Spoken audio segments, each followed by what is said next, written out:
So we're coming to the end of our look at David, and today we're thinking about David wrapping it all up, leaving a legacy, his final kind of song. And if we reflect on his message to his son Solomon, he says, "Be strong, act like a man, observe what the Lord your God requires, walk in obedience to him, keep his decrees and commands, and then you will prosper." This was how he wanted to pass on to his son what he had learnt and how his legacy was going to mature in love and obedience to God's laws. If we think about what Jesus was saying when he talked about himself as the Good Shepherd, we discover a few ideas as I reflected on it. Firstly, Jesus knows his sheep and his sheep know him. Jesus protects his sheep. As the gatekeeper, he prevents evil from entering. He's interested in abundant life for his sheep. He lays down his life for his sheep. It's authority he has, and he takes it seriously. And all of that comes from Jesus' relationship with his Father. He knows his Father, and he knows that his Father knows him. That gives Jesus the authority to be the Good Shepherd. So those are some opening thoughts just on those two readings. My title this morning is Get Out of the Pit and Finish Strong. Get out of the pit and finish strong. So I had kind of sub-questions. What pits might we be in? What is the miry clay that is trapping us? What do you think for yourself? So what are we talking about? We talk about pits. So we have here an example of an ancient well. And you would go down and get the water. Or these kinds of wells were very common. And so you would be walking down into the depths. It's a bit like when you dig a hole on the beach and you wait for that water to seep in. But much more upgraded version of that. But you can imagine if it is now drying up and you're at the bottom trying to get the last bit of useful water, you have that pile of fine silt that kind of collects there. Kathy and I understand this when we, in our previous job, we had to clean the 100,000 litre water tank every year or so. And the water used to be filtered and deflocculant put in. So all the stuff used to sit at this bottom. And we'd have this slippery sludge that we had to clean out. So here you are at the bottom, kind of stuck in the mud. It's slippery, miry clay. And you cry out for help. Imagine that person down there crying out for help. It sort of echoes out, and you kind of got there. Other times, we're actually so busy, we don't even notice that the water's drying up. And we wake up and suddenly realize we're stuck, and we wonder, what happened? So what does it look like in your life and my life? Well, just praying about it, I came up with a whole lot, but I thought, let's just look at 3 ideas today that fit in with the Psalm 40 that David wrote. The first is the pit of individualism. And in the psalm, we see it trusting in our own selfish pride and in false gods. The second is the pit of the fear of intimacy. We don't want to get too close to God. So we do that by having all sorts of sacrifices, burnt offerings, and religious practices that keep us going with God but keep us at a distance. And the third, I'm going to spend slightly more time on it, is the pit of complacency. In fact, that word came to me in a prayer Mandy prayed in our team meeting on Tuesday. And God said, that's the core message. So thank you. You don't even remember that. But in the psalm, it's that heart desire to hear and change that isn't present.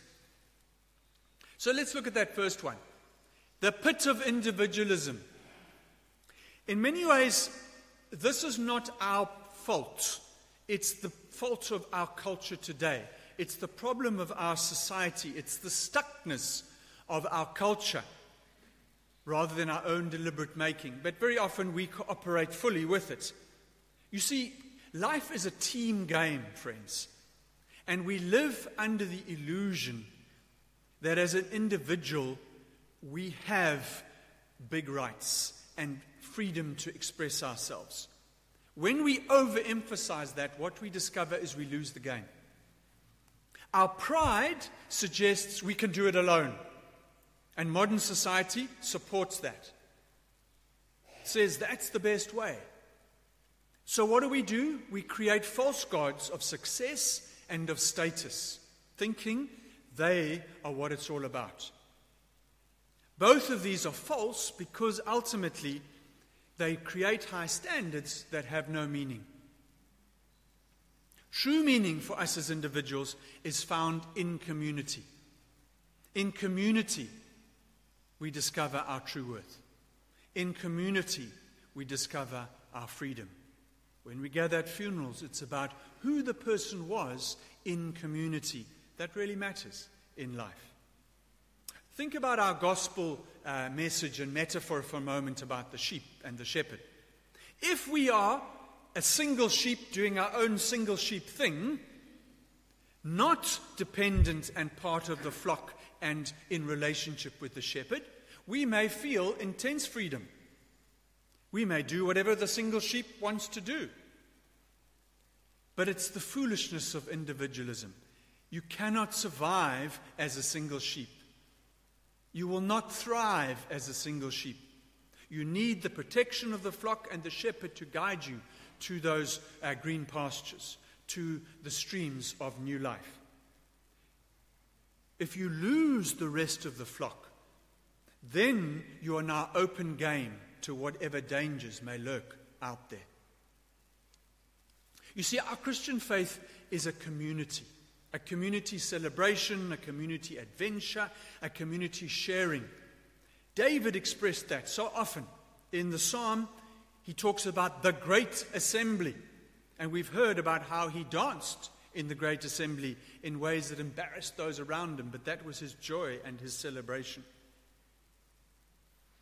So if this is the pit that you live in, get out and discover the freedom and the joy of being in community. What about the pit of the fear of intimacy? If we're honest, we want to be in relationship with God, but we don't want to be too close to God. I think the common fear about being too close to God is that God will then be too demanding of us. If I get too close, then he's going to interfere and want more control over my life. And so we create safe ways to engage with God. And we do those through things we call rituals and sacrifices and religion. These are doing things in nice religious ways that keep us connected with God but protect us from real intimacy. So we've got a kind of win-win, we think. But we wake up suddenly and we discover, like David did, that sacrifices and offerings not what God desired. God wanted a heart-to-heart relationship. It's the big move from an Old Testament lifestyle to a New Testament covenant relationship. In the Old Testament, God was distant. Religion and sacrifices and rituals kept you in relationship. In the New Testament, it's about intimate with Abba, Father. It's from believers to friends. It's from sheep who've got a hired shepherd to sheep who are known by the shepherd, whose voice we recognize, who we follow with trust and obedience. If you remember in the old days, nowadays when you herd sheep, you have the sheepdogs and they help you and you walk behind them and you run and keep them in place. Not so in the ancient days. The intimacy of the shepherd and the sheep was such that the shepherd would talk while walking front and the sheep would know his name and they would all follow. That is the intimacy kind of picture. So we need to get out of this pit. There's nothing wrong with ritual and tradition. as long as we keep them alive and we allow them to move us into greater intimacy with God.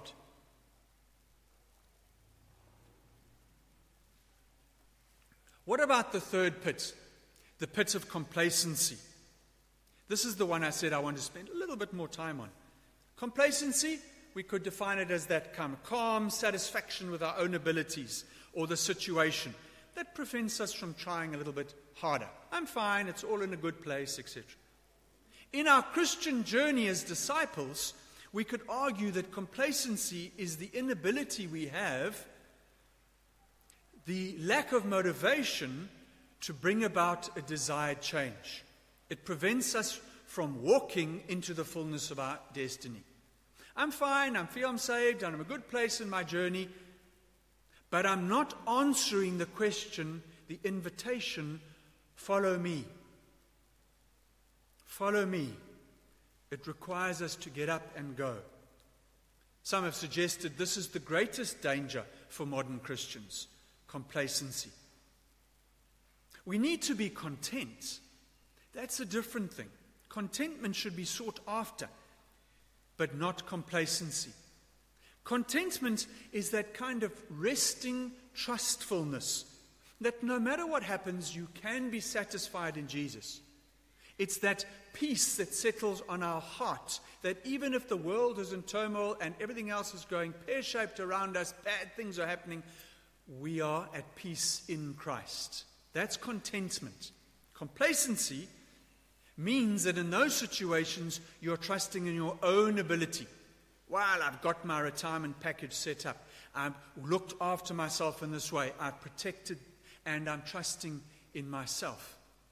And we find that they might shortchange us.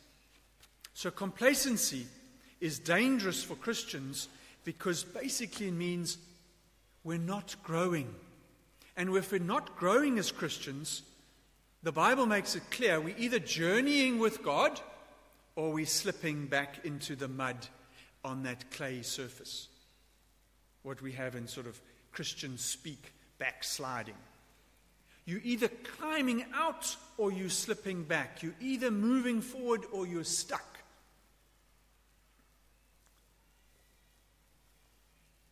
So think about that. There are two main dangers I find in complacency.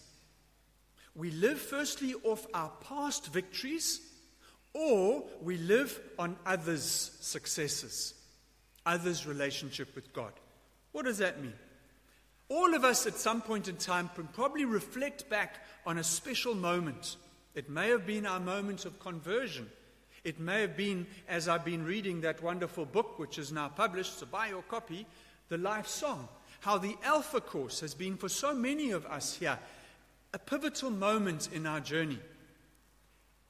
But we can't live back on the Alpha Course you did 5 years ago as your basis for Christian living, because that won't hold you now in the crises.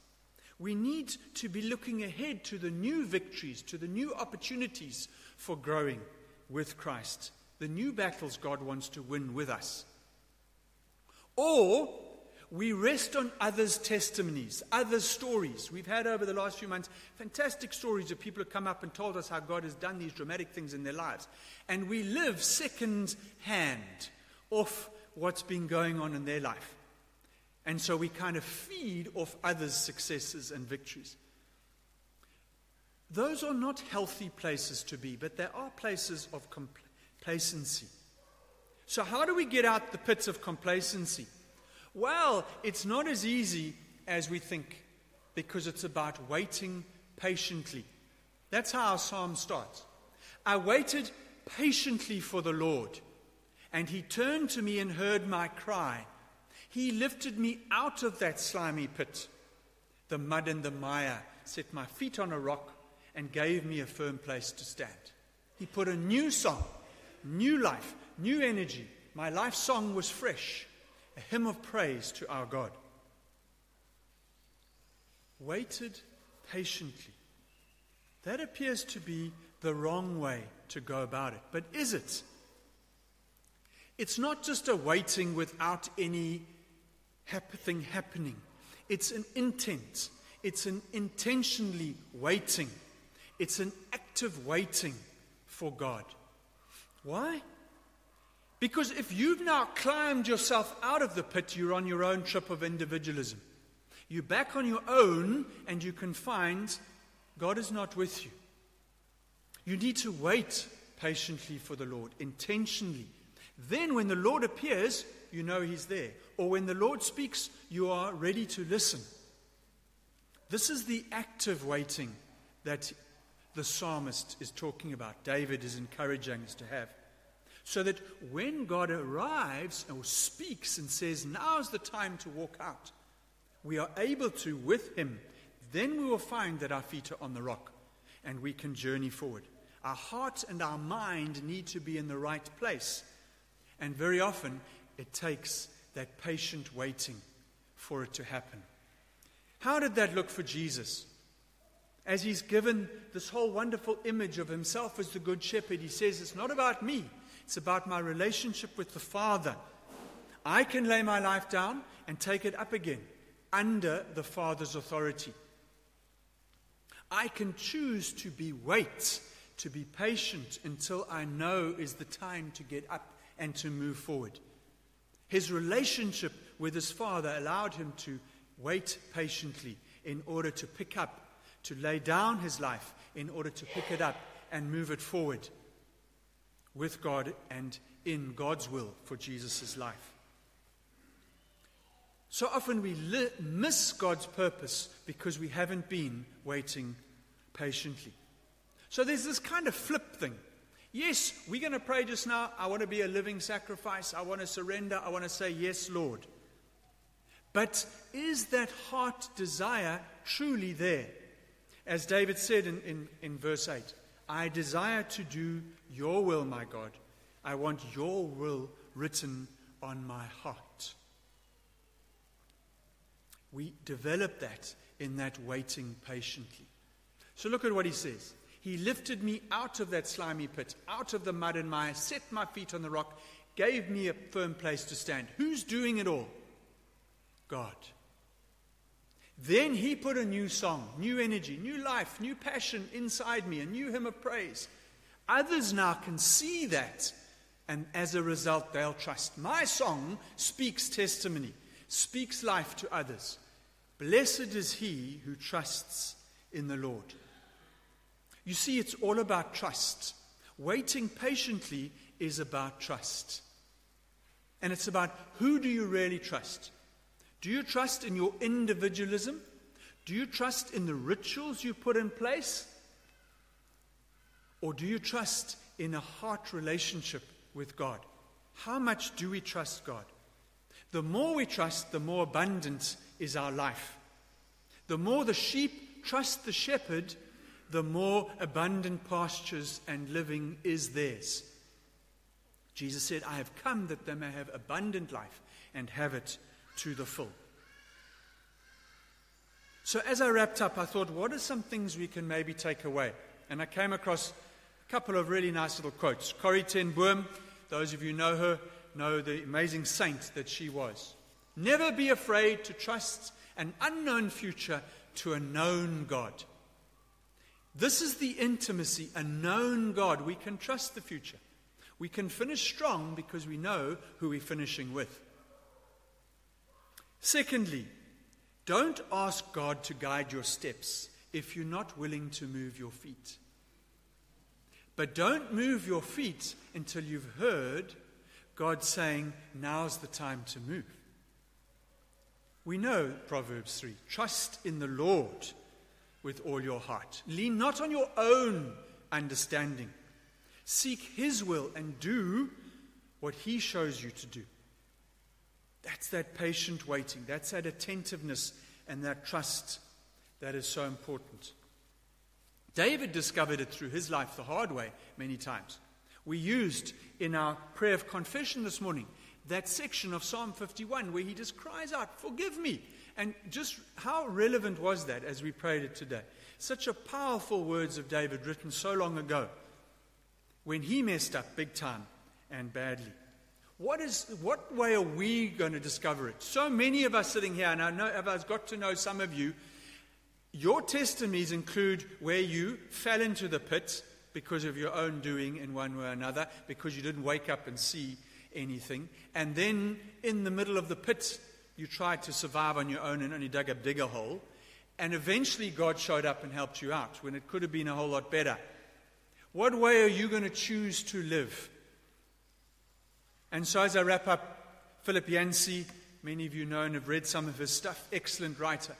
I have learned that faith means trusting in advance only what will make sense in reverse. You all know that. When you look back, you can see God's hand. You can see God was there, and it all makes sense. But at the time, that's trust.